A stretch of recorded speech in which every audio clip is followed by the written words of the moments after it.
Hi, I'm Mr. Simons, and in this video, we're going to look at another part of market equilibrium. So we've looked at what is market equilibrium, and we've looked at how do we establish market equilibrium if we are at a point of disequilibrium.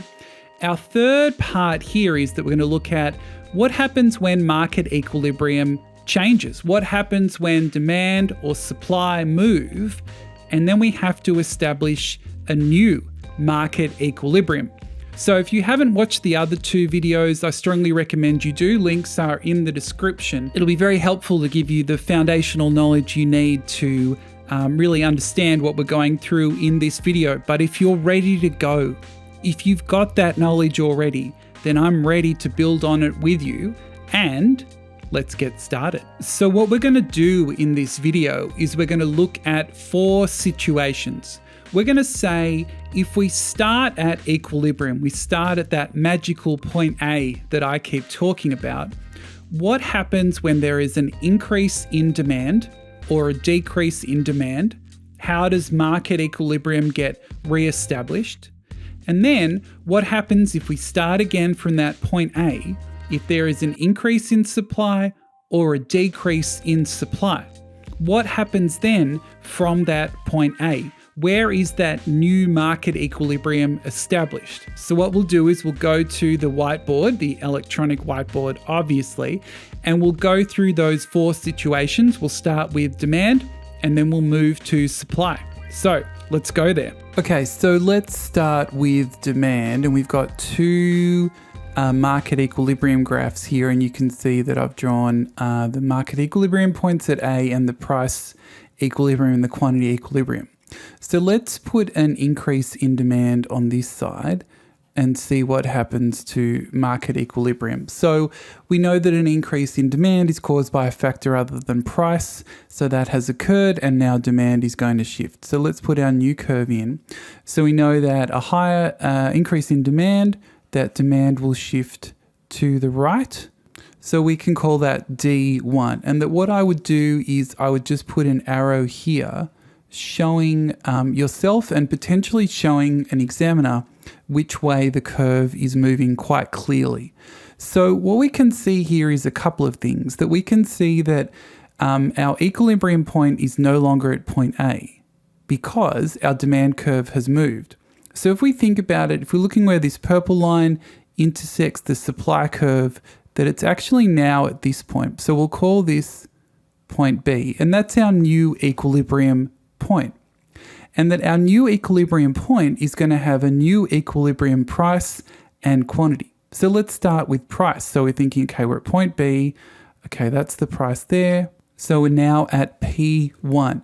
So with an increase in demand that we've seen price go up, which kind of makes sense. More people want it. They bid up the price.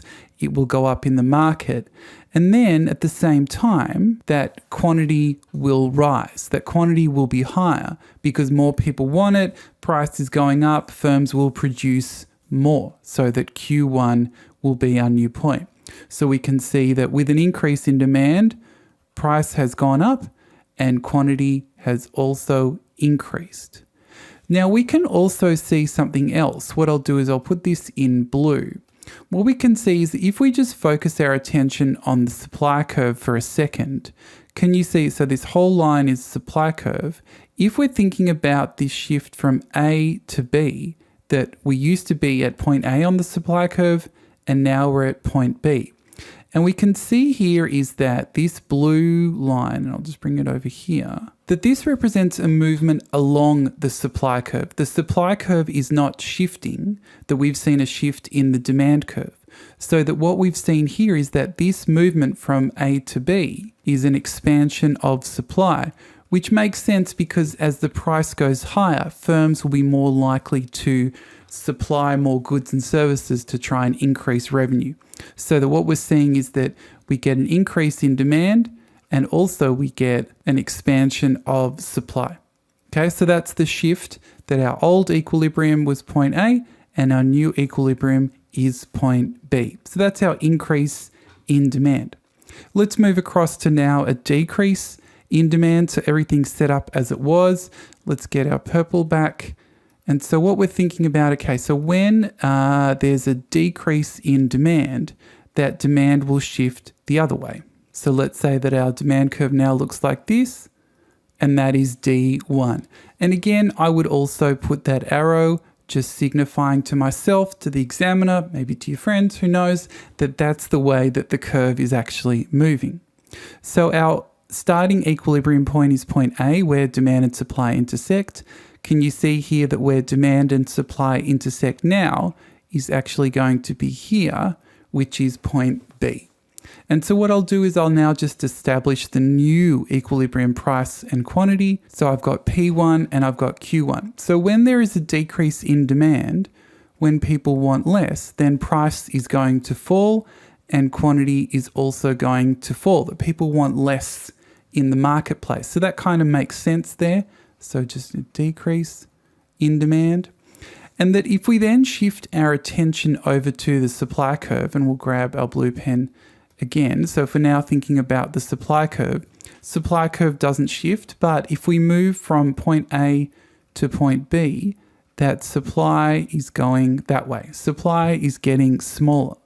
Now it is a movement along the supply curve, so that when we get this decrease in demand, a consequence of that is a contraction of supply, which kind of makes sense because at a lower price, you can see a lower price, firms are willing to supply less because they're going to make less revenue, so that will create that contraction of supply. So in both situations, our starting equilibrium point was A, and we've moved to point B as our new equilibrium. But you can see that the kind of process and the effects on price and quantity are quite different depending on whether we are considering that increase or decrease in demand. Let's now shift our attention to supply. Okay, so we're shifting the focus now and we're focusing on supply. So let's start with an increase in supply on this side. So we're just saying, okay, increase in supply. So we've got our setup in terms of market equilibrium in both graphs. It's identical there. So if we're thinking about an increase in supply, the supply curve is going to shift to the right so that the supply curve will move that way for this increase in supply. And again, I'm putting that arrow to remind me, to show the marker, to show everybody really, to tell everybody about it. And that what I will say is that, well, the old equilibrium where demand and supply intersected, that was at point A. But the new one where demand and supply intersect, our new supply curve is purple. Our old demand curve, which has not moved, is in black there. So our new equilibrium is point B. So when we've got this increase in supply, we can now set it up. So we're thinking about, well, an increase in supply, it makes sense that quantity would be higher. That increase in supply, there's more in the market, so quantity would be larger, fair. And then we can also now match it up in terms of price. So if we now look at price, that what we can see is that price is lower as supply has increased. And that kind of makes sense because if there is more of something out there in the market, it's worth less. If there's less of something in the market, oh, that's worth a little bit more. But if there's more of something in the market, it's worth less. So price will fall there. And then what we can do is, let's shift over to our blue pen, and we can perform that same process we did in terms of supply curve previously. Now we can focus on demand. Now we know that the demand curve has not shifted, but when we go from point A to point B, we do move along the demand curve, that the arrow is facing that way. And if we look at it, if we started at A and B, we're moving further away from zero. So demand has actually expanded, which kind of makes sense because price is lower. So as price falls, demand will expand, and we can see that in that movement from A to B, that quantity demanded was QE, and now it is at Q1. So it gets a bit larger as price is cheaper. Okay, so then we can think about our other situation. So let's grab our purple pen back. So we're going to say, okay, so here we're going to showcase a decrease in supply. And so what we will do is we'll get our curve, and we're saying that, okay, so if supply decreases, it will move this way, and that will be S1, that supply is smaller. So again, I'm putting that arrow to remind me to show everybody that that's the movement. And then we are establishing our new equilibrium point at point B. So I've got, okay, so that shift from supply, point A to point B. So then what we're going to do is we'll go across here and we'll say, okay, this is our new price equilibrium and this is our new quantity equilibrium. First thing we can think about is that actually quantity is smaller. It's closer to zero here, it's smaller, and that kind of makes sense because when there is less being supplied, then the amount in the market will shrink. And at the same time, when there's less in the market, the stuff that is there in the market will be more valuable. So the price will rise. And then once we've sort of thought about supply, we can grab our blue pen and we can think about, well, what about demand? The demand curve has not moved, but equilibrium has.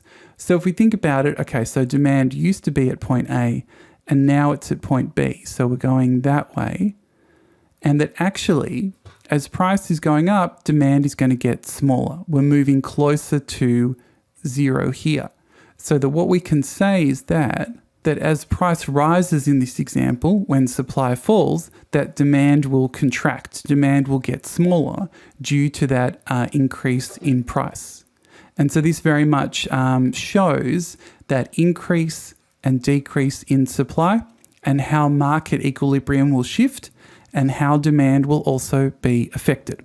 So those were the 4 situations we look at in terms of seeing that shift in demand or supply, and then where is the new equilibrium established? Where does that actually occur? So what might be useful is that this end point in the video is to create a little table. What happens when there's an increase in demand, decrease in demand, increase in supply, and decrease in supply. So if we think about an increase in demand, when the demand curve shifts to the right, we will see a rise in price and a rise in quantity in that market. So the P1 and Q1 will be higher than PE and QE. If we flip the script, have a look at a decrease in demand, well then price will be lower and quantity will also be lower.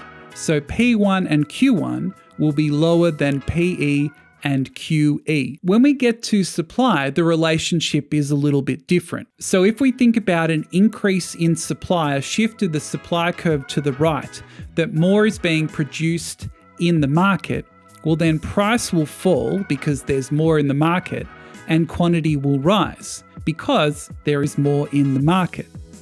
If we see a decrease in supply, a shift of the supply curve to the left, to the left, to the left, to the left, well then we're going to see a reduction in supply, a decrease in supply, less in the market, and then price will rise because when there is less, the stuff there is worth more.